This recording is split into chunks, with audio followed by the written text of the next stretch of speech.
Internet ने इस विश्व को एक गांव की संज्ञा दे दी है। इस वैश्विक गांव में आर्थिक, सामाजिक और जो राजनीतिक विचार हैं, इन पर दुनिया भाषा के माध्यम से लड़ रही है।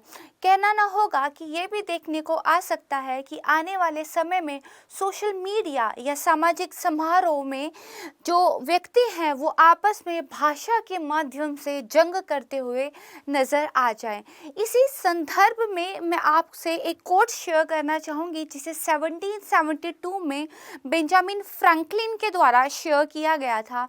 वो कहते हैं कि without freedom of thought there can be no such thing as wisdom and no such thing as public liberty.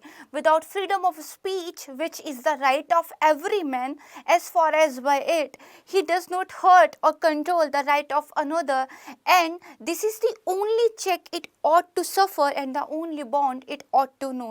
यानी कि वो कहते हैं कि विचारों की स्वतंत्रता के बिना बुद्धि की स्वतंत्रता जैसी कोई चीज़ नहीं हो सकती, विजडम जैसी कोई चीज़ नहीं हो सकती, और अभिव्यक्ति की स्वतंत्रता के बिना सार्वजनिक स्वतंत्रता जैसी कोई चीज़ नहीं हो सकती। और ये हर व्यक्ति का अधिकार है, और जहाँ तक ये किसी दूसरे व्यक्ति को हानि नहीं पहुँचाता है वहाँ तक आपको और कुछ ध्यान रखने की आवश्यकता नहीं है। अगर इस कोट पर हम ज़रा ध्यान से विचार करें तो ये हर किसी व्यक्ति की अभिव्यक्ति की आज़ादी का समर्थन करता है, उसका महत्व बताता है, किंतु साथ ही ये भी कहता है कि जब तक ये किसी और व्यक्ति को हानि ना पहुंचाए, जब तक किसी और व्यक्ति पर नियंत्रण ना करे, तब तक आपको और कुछ सोचने की ज़रूरत नहीं है। यानी कि जब कभी से व्यक्ति ने भाषा के द्वारा खुद को अभिव्यक्त करना सीखा होगा, तभी से दूसरे व्यक्ति पर उसकी भाषा का, उसके कथनों का, उसकी फ्रीडम ऑफ एक्सप्रेशन का क्या प्रभाव पड़ता है, ये मुद्दा भी सोचनीय हो गया होगा। इसीलिए इस कोट में जहाँ फ्रीडम ऑफ एक्सप्रेशन की इम्पोर्टेंस नज़र आती है, वहीं इस पर एक रिस्ट्रिक्शन भी देखने को मिलती है। इसी संदर्भ में हम समझेंगे आज की अपनी वीडियो, जिसमें हम hate speech versus freedom of expression पर बात करेंगे, यानी कि अभिव्यक्ति की स्वतंत्रता बनाम घृणास्पद भाषण। इस पर हम बात करेंगे। ये बहुत ज़्यादा न्यूज़ में है और आपकी प्रारंभिक परीक्षा के लिहाज से ये बहुत महत्वपूर्ण तो है ही, किंतु उससे भी ज़्यादा महत्वपूर्ण है ये आपकी मुख्य परीक्षा के लिहाज से, क्योंकि प्रारंभिक परीक्षा के लिए आपको कुछ आर्टिकल्स पता होने चाहिए, कुछ प्रावधान पता होने चाहिए, किंतु मेंस के लिए आपको इसका एक डीप एनालिसिस पता होना चाहिए। तो चलिए शुरू करते हैं आज की अपनी वीडियो, और हमेशा की तरह सबसे पहले हम जानेंगे कि आखिर ये मुद्दा चर्चा में क्यों है। इसके बाद हम जानेंगे कि बार बार जो ये वर्ड फ्रीडम ऑफ एक्सप्रेशन आ रहा है, अभिव्यक्ति की स्वतंत्रता, आखिर ये है क्या, इसके बारे में हमारे संविधान के अंदर क्या प्रावधान दिए गए हैं। फिर हम जानेंगे क्या इस पर कुछ रिस्ट्रिक्शंस भी हैं। फिर हम जानेंगे कि हेट स्पीच क्या है। इसके बाद हम एक जो है हिस्ट्री की बात करेंगे, क्योंकि इतिहास को जानना किसी भी मुद्दे को समझने के लिए हमेशा ही आवश्यक होता है। इतिहास को समझने के बाद हम देखेंगे कि हेट स्पीच को लेकर भारत में क्या कानूनी प्रावधान है, अंतर्राष्ट्रीय स्तर पर इसको लेकर क्या प्रावधान है, इसको भी हम समझते हुए चलेंगे। मीडिया में जो फ्रीडम ऑफ एक्सप्रेशन है उसकी स्थिति को समझेंगे। साथ में देखेंगे कि क्या कुछ सुझाव कुछ समितियों के द्वारा जो है दिए गए हैं। लॉ कमीशन ऑफ इंडिया की रिपोर्ट के बारे में हम बात करेंगे। साथ में एक वे फॉरवर्ड देखेंगे और अंत में बात करेंगे आज के अभ्यास प्रश्न पर। देखिए ये मुद्दा चर्चा में क्यों है।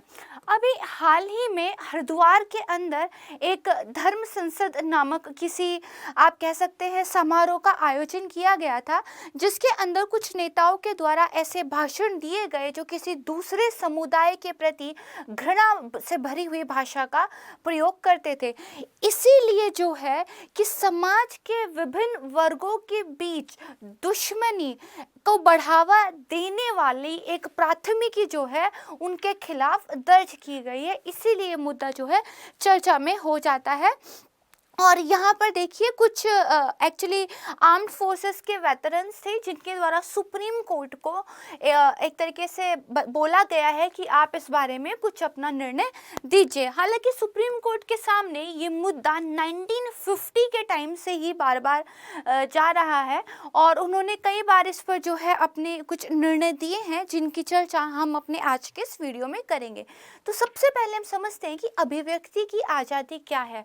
देखिए 1950 में जो है संविधान लागू हुआ और इसके द्वारा हमें कुछ मूल अधिकार दिए गए। किसी भी लोकतांत्रिक देश के लिए अभिव्यक्ति की स्वतंत्रता एक फंडामेंटल राइट की तरह काम करता है क्योंकि यदि नागरिकों के पास अपने विचारों को व्यक्त करने का, एक दूसरे की विचारों को जानने का ही अधिकार नहीं होगा तो डेमोक्रेसी की नींव ही जो है वो नहीं मानी जाएगी। तो इसीलिए हमारे कॉन्स्टिट्यूशन का जो आर्टिकल 19 है वो हमें फ्रीडम ऑफ स्पीच का अधिकार देता है। ये एक फंडामेंटल राइट है, मौलिक अधिकार है। इसका 1A जो है वो हमें भाषण और अभिव्यक्ति की स्वतंत्रता का अधिकार जो है प्रदान करता है। यहाँ पे देखिए 15 जनवरी 2022 की न्यूज़ की कटिंग दी हुई है जिसमें व्हाट इज हेट स्पीच, इस पर पूरा का पूरा डिस्कशन किया गया है। तो देखिए अभिव्यक्ति की स्वतंत्रता में आखिर क्या क्या शामिल हो जाता है, इसको थोड़ा सा डिटेल में समझने की जरूरत है। देखिए अभिव्यक्ति की स्वतंत्रता का अर्थ है शब्द से आप बोलकर, रचना से आप कुछ लिख कर, कुछ क्रिएट कर कर, छपाई आदि के माध्यम से अपनी फीलिंग्स को, अपने विचारों को, अपने थॉट्स को एक्सप्रेस कर सकते हैं, उन्हें जो है एक तरीके से व्यक्त कर सकते हैं। ऐसा विशेषाधिकार आपको इंडिया का कॉन्स्टिट्यूशन देता है। इसके बाद देखिए अपने विचारों को सिर्फ व्यक्त ही नहीं कर सकते, आप उनको प्रचारित भी कर सकते हैं। इसके अलावा किसी दूसरे के विचारों को भी व्यक्त कर सकते हैं, प्रसारित कर सकते हैं। अगर ऐसा ना होता तो प्रेस की आज़ादी नहीं होती, क्योंकि प्रेस क्या करती है, दूसरों के विचारों को आपके सामने लेकर आती है, वो साथ में अपने भी विचार आपके सामने रखती है। देखिए जो इंडियन कॉन्स्टिट्यूशन है वहाँ पर प्रेस की आज़ादी को लेके कोई स्पष्ट रूप से प्रावधान नहीं दिए हैं, लेकिन ये जो आर्टिकल 19(1)(a है इसके अंदर जो फ्रीडम ऑफ एक्सप्रेशन दिया हुआ है और जहाँ पर ये बात की गई है कि ना सिर्फ आप अपने विचारों को बल्कि दूसरे के विचारों को भी व्यक्त भी कर सकते हैं, प्रसारित भी कर सकते हैं, वहाँ पे प्रेस की जो है एक तरीके से राइट्स भी अपने आप ही आ जाते हैं। तीसरा जो है ये आपको देता है कि आप अपने विचारों का संचार भी कर सकते हैं। संक्षेप में कहा जाए तो अभिव्यक्ति में प्रकाशन का, पब्लिश करने का, वितरण का, बांटने का और जो है एक तरीके से प्रसार करने का जो है अधिकार भी शामिल है। यानी कि किसी भी तरीके से आप अपनी बात को रख सकते हैं।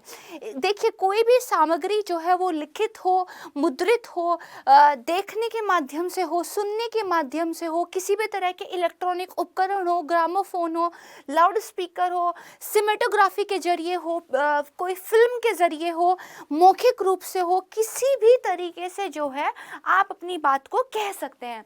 सूचना का अधिकार, राइट टू इंफॉर्मेशन भी इसके अंदर आता है, क्योंकि आप अपने विचारों को तभी प्रभावी रूप से रख पाएंगे जब आपके पास किसी चीज़ की नॉलेज होगी। अगर मैं आपके सामने किसी टॉपिक पे बात कर पाती हूँ तो पहले मैंने क्या किया होता है, उसके बारे में खुद पढ़ा होता है, खुद जाना होता है, मैंने सूचना इकट्ठी की होती है, तब मैंने आपके सामने जो है अपनी बातों को व्यक्त किया होता है। इसके अलावा मौन रहने का अधिकार सिर्फ बोलने का ही अधिकार नहीं, बल्कि ना सुनने का अधिकार और ना सुनने के लिए मजबूर भी कोई ना करे, इस चीज़ का अधिकार भी आपको आर्टिकल नंबर 19 के तहत जो है मिलता है।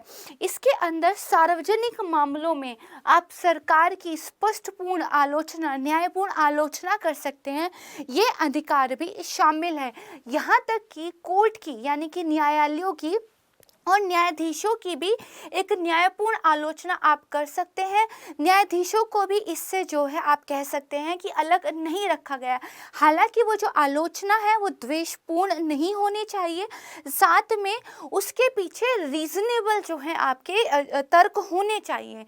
तो आपको एक तरीके से गवर्नमेंट की आलोचना करने का अधिकार, जो न्यायालय है उनकी आलोचना करने का अधिकार, आप पॉलिसीज़ पर सवाल उठाना चाहते हैं, आप अपने देश की नीतियों को लेके कुछ पूछना चाहते हैं, हर तरह का राइट इस फ्रीडम ऑफ एक्सप्रेशन के अंदर आपको जो है मिला है।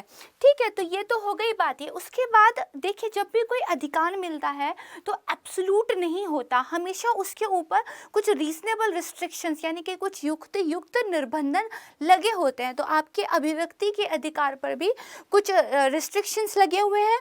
वो जो रिस्ट्रिक्शंस है वो इसी अनुच्छेद 19 के खंड 1 में जो आपको दिया गया है अभिव्यक्ति का अधिकार, उसके बाद खंड 2 से जो 6 हैं उसमें वो रिस्ट्रिक्शंस जो हैं आपको दिए गए हैं।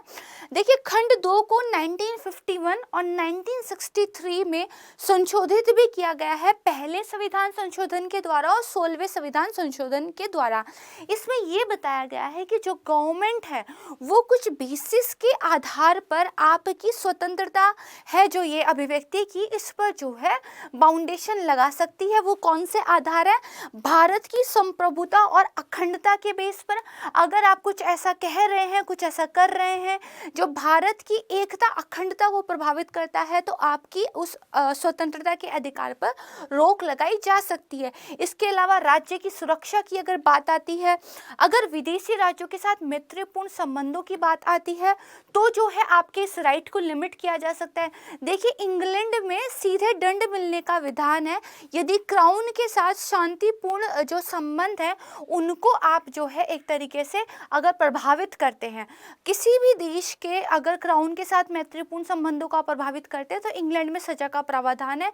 और आज की मॉडर्न डेमोक्रेसीज में इसीलिए राजनयिक जो होते हैं उनको कुछ अधिकार दिए गए हैं। उन राजनयिकों के अधिकार में कि ये भी होता है कि अगर कोई जो है एक तरीके से बिना किसी रीजंस के उनकी आलोचना करता है, उनके बारे में कुछ गलत चीज़ें प्रसारित करता है, तो गवर्नमेंट जो है दंड दे सकती है। इसके अलावा सार्वजनिक आदेश, कुछ पब्लिक ऑर्डर जो है दिया गया है, अगर एक सार्वजनिक व्यवस्था की बात की जाए तो भी आपकी जो है एक तरीके से स्वतंत्रता पर गवर्नमेंट जो है रोक लगा सकती है। इसके बाद देखिए, शालीनता या नैतिकता के आधार पर, कंटेम्प्ट ऑफ कोर्ट, न्यायालय की अवमानना के आधार पर, मानहानि, अगर आप किसी व्यक्ति की प्रतिष्ठा को धूमिल करते हैं, किसी की रिस्पेक्ट को आप खराब करते हैं, तो इसके आधार पर, और इसके अलावा किसी अपराध के लिए अगर आप उकसा रहे हैं, भीड़ को कुछ गलत करने के लिए अगर आप इंसाइट कर रहे हैं, तो इन बेसिस के आधार पर जो गवर्नमेंट है वो आपके फ्रीडम ऑफ स्पीच पर रिस्ट्रिक्शंस लगा सकती है। तो यहाँ तक आपको समझ में आ गया होगा। अब बात की जाए कि जो एनटी रामाराव बनाव तेलुगु देशम 1995 था, उसमें ये कहा गया कि 1902 में जो भी एक्चुअली प्रोविजंस दिए गए हैं वो एक्चुअली काफ़ी व्यापक और प्रभावी होने चाहिए। अगर आप उन प्रोविजंस के रिलेशन में कोई कानून बना रहे हैं तो वो कानून काफ़ी प्रभावी होना चाहिए, क्योंकि राष्ट्र की जो एकता अखंडता है उसको सुरक्षित रखना बहुत ज़रूरी है। इसके अलावा कोई भी ऐसा कार्य जो कि आपकी मर्यादा को, इस देश की मर्यादा को या किसी व्यक्ति की मर्यादा को भंग करता हो, जैसे अगर कोई संविधान को जलाने की बात करे, या फिर कोई कहे कि मुझे वफादारी की शपथ ही नहीं लेनी है, या फिर कोई भारत के झंडे के साथ कुछ उल्टा सीधा करे, तो उस पर रोक लगाई जा सके। इससे क्या होगा कि विभिन्न समुदायों के बीच जो है एक तरीके से जो लड़ाई करवाने की मानसिकता है उसको रोका जा सकेगा, और विभिन्न समुदायों को एकजुट रखने में इससे जो है मदद मिलेगी। तो न्यायालय ने कहा है कि ये जो प्रोविजंस हैं, जो रिस्ट्रिक्शंस हैं, इनको आप बहुत प्रभावी तरीके से लागू कीजिए और इनके बेस पर कानून बनाइए। यहाँ तक तो हमने समझा अभिव्यक्ति की आज़ादी के बारे में। अब हम समझते हैं हेट स्पीच क्या है। देखिए, मैं आपको एक केस स्टडी बताती हूँ। एक बार एक स्कूल में कुछ छात्रों ने राष्ट्रगान गाने से मना कर दिया था। वो किसी ऐसे धार्मिक संप्रदाय को मानते थे जहाँ पे उनके जो सुप्रीम गॉड थे उनके अलावा किसी और की प्रेज करना जो है माननीय नहीं था, लेकिन उन्होंने राष्ट्रगान का कभी अनादर नहीं किया, और जब भी स्कूल में राष्ट्रगान होता था तो वो आदर के साथ चुपचाप खड़े रहते थे। तो जो स्कूल की अथॉरिटीज़ थी उनके द्वारा बच्चों को जो है दंडित किया गया। बाद में कोर्ट में ये जो है एक तरीके से मामला गया और कोर्ट ने ये कहकर, क्योंकि उन्होंने राष्ट्रगान का कभी भी अनादर नहीं किया है और वो खड़े भी होते हैं, तो उनकी अभिव्यक्ति की आज़ादी जो है, साथ में उनकी जो धार्मिक स्वतंत्रता है, इसके बेस पर वो चुप रह सकते हैं और उनको दंड देना गलत था। तो देखिए कहीं ना कहीं तो हम ये बात कर रहे हैं कि राष्ट्र की मर्यादा बचाई जाए, है ना, राष्ट्र के जो संविधान है, जो हमारा राष्ट्रीय ध्वज है, जो राष्ट्रगान है, इसका सम्मान किया जाए। और कहीं ना कहीं हम ये आज़ादी भी देते हैं कि अगर किसी का जो धर्म है वो किसी चीज़ के एक तरीके से आप कह सकते हैं विपरीत जाता है, तो हम उसकी धार्मिक मान्यताओं को भी मान्यता देते हैं। तो कहीं ना कहीं क्या है कि नियमों, कानूनों, प्रावधानों, धार्मिक विश्वासों के बीच में एक बड़ी पतली सी रेखा बन जाती है, जहाँ पर कभी कभी डिसाइड करना थोड़ा मुश्किल हो जाता है कि अधिकार बनाम जो ये आप कह सकते हैं कि रोक है, या अधिकार बनाम जो प्रतिबंध है, इसके बीच में कहाँ पर एक सीमा निकलती है। तो इसीलिए ये अभिव्यक्ति की स्वतंत्रता बनाम हेट स्पीच इम्पॉर्टेंट हो जाता है। तो अगर हमने फ्रीडम ऑफ एक्सप्रेशन समझ लिया है तो अब हम यहाँ पे हेट स्पीच समझते हैं। देखिए जो प्रवासी भलाई संगठन बनाम भारत संघ विवाद था 2014 में, वहाँ पे सुप्रीम कोर्ट ने जो ये हेट स्पीचेस को डिफाइन करते हुए कहा कि यदि नागरिकों का एक समूह, खासकर जो मेजोरिटी में है, वो माइनॉरिटीज़ के खिलाफ या किसी दूसरे समूह के खिलाफ इस तरह की कार्रवाई करता है कि वो अपने आप को अलग थलग महसूस करते हैं, या उनके खिलाफ घृणा फैलाने जैसा काम किया जाता है, या फिर समाज के भीतर उनकी स्वीकार्यता कम हो, या वो हाशिए पे डले कुछ इस तरह के कार्य हो, तो ये जो है हेट स्पीच के अंदर आता है। बेसिकली यहाँ पर किसी समुदाय के प्रति कोई भी ऐसा कृत्य जो उसकी मर्यादा के साथ खिलवाड़ करता है, वो हेट स्पीच के डेफिनेशन के अंदर आता है। यहाँ पर एक बात समझने की है कि देखिए हेट स्पीच को लेकर कोई भी स्पष्ट प्रावधान ना तो संविधान के अंदर है, ना ही किसी अन्य भारतीय कानून के अंदर है। अलग अलग केसेस में, अलग अलग निर्णयों में सुप्रीम कोर्ट ने इसके बारे में जो है बताया है, और अगर अलग अलग कानूनों में अलग अलग प्रावधान दिए गए हैं, लेकिन एक क्लियर डेफिनेशन जो है वो अभी तक हमारे पास हेट स्पीच की नहीं है। तो ये भी एक प्रॉब्लम जो है बन जाती है। तो देखिए बहुसंख्यकों की नज़र में जो दूसरा एक समूह है, इसके समूह के सदस्यों को अवैध बनाने का अगर कोई प्रयास करता है तो वो हेट स्पीच के अंदर आता है। जो bureau of police research and development है, उसने साइबर उत्पीड़न के मामलों की जांच करने के लिए एक मैनुअल प्रकाशित किया है, जिसमें उन्होंने हेट स्पीच क्या है इसको डिफाइन किया है, लेकिन ऑफिशियली रूप से एक्सेप्ट अभी जो है कोई डेफिनेशन हमारी सरकार की तरफ से नहीं की गई है। ठीक है, इसके बाद देखिए जैसा कि मैंने आपको बताया कि अनुच्छेद 19 ही अपने आप में एक विचित्र स्थिति उत्पन्न करता है। एक तरफ ये अधिकार देता है आपको कुछ भी कहने, बोलने, सुनने का, और दूसरी तरफ ये आपसे कुछ बेसिस पे जो है अधिकार ले भी लेता है। तो एक टकराव जो है आपको देखने को यहाँ पर मिलता है। इसी के बेस पर अगर देखा जाए तो अगर वर्ल्ड प्रेस फ्रीडम इंडेक्स 2021 की बात की जाए तो इंडिया देखिए 180 देशों में 142वीं पोजीशन पर था। एक तरफ तो हम फ्रीडम ऑफ प्रेस में इतना पीछे हैं, और दूसरी तरफ देखिए हमारे यहाँ पर कोई माननीय डेफिनेशन भी नहीं है हेट स्पीच की। तो ये एक टकराव की स्थिति देखने को तो मिलती है। अब हम हिस्ट्री में बात करते हैं कि आखिर ये जो विवाद है ये शुरू कहाँ से हुआ। देखिए जब औपनिवेशिक काल था तो वहाँ पर क्या है, बहुत सारे प्रतिबंध नागरिकों पर लगा दिए गए थे। तो 1817 में जो है धारा 295A, इसमें जो है हेट स्पीच कानून जोड़ा गया। इसके बाद देखिए एक देशद्रोही बैठक अधिनियम 1907 लाया गया, जिसमें नागरिकों के बोलने पर, संघ बनाने पर जो है रोक लगा दी गई थी। ठीक है, इसके बाद भारत जब आज़ाद हो गया और हमने जो है संविधान अपनाया, तो अमेरिका का जो कॉन्स्टिट्यूशन था उसके बिल ऑफ राइट से प्रेरित होकर हमने आर्टिकल नंबर 19 लिया, उसमें राइट टू एक्सप्रेशन जो है हमने लिया।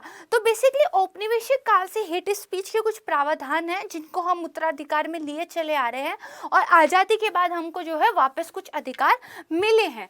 ठीक है, अब देखिए बात करते हैं कि हेट स्पीच को लेकर फिर क्या कानूनी प्रावधान है? तो देखिए, अगर भारतीय दंड संहिता इंडियन पीनल कोड की बात की जाए तो धारा 124 ए देशद्रोह की सजा देती है। धारा 153 धर्म, नस्ल, जन्म स्थान, निवास, भाषा आदि के आधार पर विभिन्न समूहों के बीच अगर शत्रुता को बढ़ावा देने का या फिर सद्भाव के प्रतिकूल आप कोई कार्य करते हैं तो आपको दंड मिलेगा। इसकी धारा 153 बी जो कि बार बार न्यूज़ में आती भी रहती है, 295 ए, धारा 298, ये सब जो है बेसिकली अलग अलग लैंग्वेज में इस तरह की चीज़ों को डिफाइन करती है। अगर जन प्रतिनिधित्व अधिनियम रिप्रेजेंटेशन ऑफ पीपल एक्ट 1951 की बात की जाए तो इसकी धारा 8 बेहद इंपॉर्टेंट हो जाती है, आपके एग्जाम के लिए भी ये बहुत ज़रूरी है। इसमें यदि कोई चुनाव लड़ने से उसको अयोग्य घोषित कर दिया जाएगा, यदि वो कोई ऐसा भाषण देता है या वो जो है अपनी अभिव्यक्ति की स्वतंत्रता का नाजायज फायदा उठाता है, जिससे क्या है कि लोगों के अंदर वो उकसावा करता है, उनको कुछ अपराध करने के लिए इंसाइट करता है, या भाषा के आधार पर, लिंग के, नस्ल के, धर्म के आधार पर अगर वो कुछ भड़काऊ बातें कहता है तो उसको चुनाव के अयोग्य ठहराया जो है जा सकता है। इसी की धारा 123(3)A और धारा 125 भी इसी तरह की बात कहती है। फिर नागरिक अधिकार संरक्षण अधिनियम 1955 में भी इस बारे में लिखा गया है। धार्मिक संस्थान दुरुपयोग की रोकथाम अधिनियम 1988, केबल टेलीविजन नेटवर्क विनियम अधिनियम 1995, ये टेलीविजन के बारे में रूल्स देता है। सिनेमेटोग्राफ अधिनियम 1952 और दंड प्रक्रिया संहिता 1973 की धारा 95, इसी की धारा 124 से 153A, 153B, ये सब जो धाराएं हैं ये दरअसल हेट स्पीच को कहीं ना कहीं डिफाइन करती हैं। आपको सारी धाराएं जो है याद करने की ज़रूरत नहीं है, लेकिन जो इम्पोर्टेंट वन है उनको हमने एक टेबल में आपके सामने दे दिया है, इनको आप ध्यान रखेंगे तो भी आपके एग्जाम के लिए काफ़ी हो जाएगा। इसके बाद नेक्स्ट देखिए, यहाँ पर एक डाटा दिया हुआ है, ये आपकी जो एक फाउंडेशन है वहाँ से हमने ये डाटा लिया है। देखिए, इसमें बताया गया है कि जो टोटल नंबर ऑफ कमेंट्स किए गए थे सोशल मीडिया पर, उन कमेंट्स में से टोटल हेट स्पीच के मान लीजिए अगर 232 कमेंट्स लिए गए तो वहाँ पर क्या क्या उनमें ज़्यादातर मेंशन था। तो देखिए, रिलीजन जो है करीब 30% में मेंशन था। अगर आप बात की जाए ड्रेस वगैरह को लेके तो 1.5% की बात थी। इसी तरह अगर फिजिकली हार्म करने की बात आती है तो देखिए 43% लगभग कमेंट में बात की गई थी। यहाँ पे देखिए एक तरीके से डाटा मैंने आपको जस्ट ये एक हिंट देने के लिए दिया है, इसका आपके एग्जाम के लिए एज सच कोई इम्पोर्टेंस नहीं है, लेकिन ये आपको समझाने के लिए कि अगर हमने कुछ 250 के लगभग सोशल मीडिया पे से कमेंट उठाए हैं तो वहाँ पर रिलीजन, बॉडी को लेकर, ड्रेस को लेकर, फूड को लेकर इस तरह की जो है काफ़ी हेटफुल कमेंट्स देखने को मिलते हैं। इसके बाद यहाँ पर एक डाटा दिया गया है, देखिए ये नेशनल क्राइम रिकॉर्ड ब्यूरो का एक डाटा है जो बताता है कि जो केस रजिस्टर्ड हुए हैं 153A और 153A के बीच, वहाँ पर अगर 2014 से 2020 के बीच की बात की जाए तो रजिस्टर्ड केसेस डबल हुए हैं। यानी कि इतने ज़्यादा हेट स्पीच के मामले सामने आए हैं कि अगर 336 का यहाँ पे आंकड़ा था तो यहाँ पे 1804 का आंकड़ा जो है पहुँच गया है। इसके बाद नेक्स्ट स्लाइड में देखिए स्टेट वाइज एक डाटा दिया गया है जहाँ पे तमिलनाडु सबसे ऊपर है और फिर उत्तर प्रदेश का नाम जो है आ जाता है। अब देखिए मीडिया में जो फ्रीडम ऑफ एक्सप्रेशन है उसको कौन नियंत्रित करता है, क्योंकि मैंने बताया आर्टिकल 19 ही मीडिया को भी आज़ादी देता है। तो जो आपका भारतीय प्रेस परिषद अधिनियम 1978 है, उसके द्वारा एक भारतीय प्रेस परिषद की स्थापना जो है की गई और एक ये सिविल कोर्ट के रूप में कार्य करती है और ये सुनिश्चित करती है कि पत्रकारिता जो है वो मानकों के अनुसार कार्य करे। वहीं अगर टीवी वगैरह की बात की जाए तो देखिए जो टेलीविज़न समाचार हैं उनको केबल टेलीविज़न नेटवर्क रेगुलेशन अधिनियम 1995 जो है रेगुलेट करता है। ठीक है, कुछ कोड वगैरह का पालन किया जाता है। अब बात आती है कि इतने सारे कानून हैं, तो क्या इनके दुरुपयोग होने की संभावना है? बिल्कुल है। जैसा कि मैंने एक केस स्टडी का एग्जाम्पल देके आपको बताया था। इसके अलावा जो आर्टिस्ट होते हैं, जो फिल्म मेकर्स है, कॉमेडियन है, स्टैंड अप कॉमेडियन है, उन लोगों के खिलाफ उनकी जो क्रिएटिविटी है, उस जो ऑथर्स हैं, बुक लिखते हैं, जो न्यूज़पेपर में आर्टिकल्स लिखते हैं, उन लोगों के खिलाफ इन जो है कानूनों का सहारा लेके उनको प्रताड़ित करने के कई मामले नज़र आए हैं। कई बार जो है डिस्कशन में और इंसाइटमेंट में, यानी कि एक तरफ तो हो सकता है कि हम सब बातचीत ही कर रहे हों और दूसरी तरफ उकसावा सचमुच में हो रहा है, इसके बीच भी डिफरेंस देखने को नहीं मिलता है। और इससे क्या क्रिएटिविटी पे एक रोक लगती है। अगर मैंने कोई बुक लिखी है, वो पब्लिश की, और आप उस पर ये कहकर हर बार रोक लगवा देंगे कि इससे मेरे सेंटिमेंट्स को जो है हर्ट हुआ है, तो कहीं ना कहीं ये ऑथर्स को डिस्करेज करता है उसकी नेक्स्ट क्रिएटिविटी प्रोजेक्ट के लिए। तो हाँ, इन जो ये कानून है इनका दुरुपयोग भी होता है। मैंने आपको पहले ही बताया, बहुत पतली सी रेखा है जो एक्चुअली इन दोनों के बीच में एक डिस्टिंक्शन आपको दिखाती है। यहाँ पर देखिए उसी डाटा के बारे में बात की गई है कि 4 फोल्ड इंक्रीज हुए हैं नंबर ऑफ केसेस में 2015 से, अगर 2020 की जो है बात की जाए तो। इसके बाद देखिए आईपीसी में बदलाव के लिए सुझाव भी दिए गए हैं। ये जो कानून ऑलरेडी हैं इनमें कुछ चेंज हो तो देखिए विश्वनाथन समिति 2019 ने कहा था कि 153C और 505A जो है आप ये डालिए। बीज बरुआ समिति 2014 ने भी कुछ इसी तरह के सुझाव दिए थे। इसके बाद विधि आयोग की 267वीं रिपोर्ट जो है बार बार मेंशन की जाती है जब भी इस टॉपिक की बात आती है, ये इंपॉर्टेंट हो जाती है। अगर आप इसके बारे में कोई आंसर राइटिंग करते हैं तो इस रिपोर्ट को ज़रूर मेंशन कीजिएगा। और इन्होंने भी कुछ प्रावधान जो है डालने की बात की थी। इसके अलावा इन्होंने एक मसौदा विधेयक भी संलग्न किया था अपनी रिपोर्ट के साथ, हालांकि वो पार्लियामेंट में अभी तक लंबित है और उस पर कोई कार्रवाई नहीं हुई है। अगर संसदीय स्थायी समिति की बात की जाए तो उन्होंने अपनी 189वीं रिपोर्ट 2015 थी, उसमें देखिए सूचना प्रौद्योगिकी अधिनियम के लिए कुछ अलग से विशिष्ट प्रावधान करने की बात भी की थी, लेकिन कोई ठोस कदम अभी तक नहीं उठाए जा चुके हैं। तो बात आती है बोलने की आज़ादी की सीमा क्या है और अभद्र भाषा क्या है। तो देखिए सुप्रीम कोर्ट ने संदर्भ में चर्चा करते हुए कहा कि अगर आप ऐतिहासिक सत्यों को भी सामने लेकर आ रहे हैं तो वो भी विभिन्न वर्गों या समुदायों के बीच घृणा या दुश्मनी को प्रकट किए बिना, उनको बढ़ावा दिए बिना, उसको प्रोत्साहित किए बिना चित्रित किया जाना चाहिए। यानी कि सिर्फ इस बेस पे कि हम तो ट्रुथ बोल रहे हैं, फैक्चुअल बातें कर रहे हैं, हम तो हिस्टोरिकली कुछ चीज़ें बता रहे हैं, ये भी दरअसल समुदायों के बीच प्रॉब्लम्स बिना क्रिएट किए अगर आप बोलेंगे तो ज़्यादा बेटर होगा। इसके अलावा श्रेया सिंघल बनाम भारत संघ, ये बहुत ज़्यादा इम्पॉर्टेंट केस है, इसको ध्यान रखिएगा। इसमें सुप्रीम कोर्ट ने कहा 3 बातों का ध्यान रखना आवश्यक है।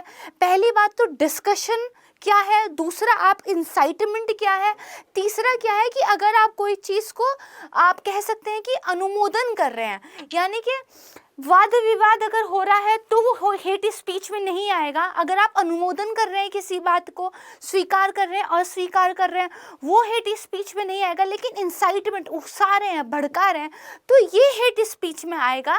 तो जो दरअसल हमारी कानून प्रवर्तन एजेंसियां हैं उनको भी एक तरीके से शिक्षित करने की आवश्यकता है ताकि वो इन चीज़ों के बीच डिफरेंस जो है कर सके। और जो आर्टिकल 19 है वो भी जो अनुमोदन है और जो डिस्कशन है इस पर लागू नहीं होता, वो सिर्फ जो उकसावा है, भड़काव है, इस पर जो है लागू होता है। ठीक है, तो ये एक बात हुई। इसके बाद देखिए कुछ केसेस के यहाँ पे जिक्र और किया गया है जिनमें आप पढ़कर स्लाइड में जान सकते हैं क्या बात की है। अगर अंतर्राष्ट्रीय कानून के लेवल पर बात की जाए तो इंटरनेशनली भी कोई एक्सेप्टेड एक डेफिनेशन नहीं है, बस सिर्फ नागरिक और राजनीतिक अधिकारों पर जो अंतर्राष्ट्रीय वाचा है उसका अनुच्छेद 1913 ये एक बात करता है। इसके अलावा मानव अधिकारों पर यूरोपियन सम्मेलन का अनुच्छेद 10(2) ये एक मौलिक अधिकारों जो की बात करता है। ठीक है, तो देख देखा जाए तो सबसे मेन मुद्दा तो निकल कर यही आता है कि कोई एक स्टैंडर्ड डेफिनेशन ही नहीं है जो एक हेट स्पीच को जो है डिफाइन कर सके। इसके अलावा फ्रीडम ऑफ स्पीच के आप कह सकते हैं कि अभिव्यक्ति की आज़ादी और किसी व्यक्ति को कुछ हानि पहुंचाना, उसकी मर्यादा में आप कह सकते हैं कि कुछ संकट में लेके आना, इसके बीच बड़ी पतली सी रेखा है। तो क्या एक वे फॉरवर्ड फिर होना चाहिए? देखिए, पहली बात तो क्या रेगुलेशन की ज़रूरत है। कोर्ट ने कई बार कहा भी है कि देखिए कानून इनफ है, उनको प्रभावी रूप से लागू करना ज़रूरी है। लेकिन अभी देखिए दौर बदल गया है, इंटरनेट से पहले के वो कानून है, अब जो है नए नियम कानून लाने की आवश्यकता है। दूसरी बात क्या है, पीड़ितों और वक्ताओं की भागीदारी होनी चाहिए। जब भी आप किसी केस पे ये जज करें कि क्या वो हेट स्पीच है या नहीं, तो कुछ बातों का ध्यान रखना चाहिए। जैसे ये ध्यान रखा जाए जिसने कहा है उसकी क्या स्थिति है, जिसके प्रति कहा है उसकी क्या स्थिति है, साथ में जो है किस कंटेक्स्ट में कहा गया है ये ध्यान रखा जाए।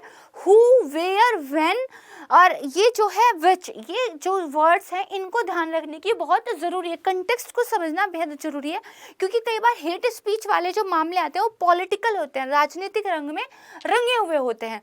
इसके बाद है कि निपटान के वैकल्पिक रूप होने चाहिए। हमें सिर्फ कानूनों पर ही निर्भर होने की आवश्यकता नहीं है। एज ए कम्युनिटी जो है हम लोगों को काफ़ी जागरूक करने की, अवेयर करने की ज़रूरत है, शिक्षित होने की ज़रूरत है, और हर किसी को इसके अंदर एक पार्टिसिपेटरी आप कह सकते हैं अपना योगदान देने की बहुत ज़्यादा आवश्यकता है। देखिए, अभिव्यक्ति की स्वतंत्रता का बहुत महत्व है। ये कलाकारों की क्रिएटिविटी की रक्षा करती है, ये लोकतंत्र की नींव है, इस नागरिकों का ये एक वरदान जैसा अधिकार के रूप में कार्य करती है। इसको हेट स्पीच के बहाने से दबाना भी नहीं चाहिए, और साथ में हेट स्पीच को फ्रीडम ऑफ स्पीच कह के प्रमोट भी नहीं करना चाहिए। दोनों के बीच एक पतली सी रेखा है, मैं बार बार रिपीट कर रही हूँ, और इस रेखा को एक जितना ज़्यादा बेटर हम डिफाइन कर पाएंगे उतनी बेटर हम इस पे कार्रवाई कर पाएंगे। तो ये था हमारा आज का मुद्दा। मुझे उम्मीद है कि इस थोड़े से जटिल मुद्दे को समझाने में मैं आपको कामयाब रही होंगी। अब हम जल्दी से देख लेते हैं अपना आज का अभ्यास प्रश्न। तो देखिए, द्वेषपूर्ण भाषण या फिर द्वेषपूर्ण भाषा क्या है? द्वेषपूर्ण भाषण से निपटने में क्या चुनौतियां हैं? आगे का रास्ता सुझाएं। ये एक प्रश्न है, इसका अभ्यास आपको जरूर करना है। अगर प्रीलिम्स की बात आती है तो आर्टिकल 19 जो है इसको आप अच्छे से पढ़िएगा, इसके रीजनेबल रिस्ट्रिक्शंस को आप ध्यान से पढ़िएगा, कुछ केसेस की बात की गई है उनको देखिएगा, जो फ्रीडम ऑफ प्रेस है इसके बारे में बात कीजिएगा, कुछ बॉडीज़ की हमने बात की है उन सब के बारे में आप देखिएगा, और साथ में जो वित्त आयोग वगैरह की अनुशंसाएं हैं इनको भी आप देखिएगा। ठीक है, तो ये आपके लिए इम्पॉर्टेंट हो जाता है। तो आज के लिए बस इतना ही। मुझे उम्मीद है वीडियो आपको पसंद आया होगा। अगर आपको अच्छा लगा है तो उसको लाइक ज़रूर कीजिएगा, वीडियो को शेयर ज़्यादा से ज़्यादा कीजिए, और अगर आपने अभी तक चैनल को सब्सक्राइब नहीं किया है तो संस्कृति IAS यूट्यूब चैनल को सब्सक्राइब ज़रूर कीजिए। तो आज के लिए बस इतना ही। आपका दिन शुभ हो। नमस्कार।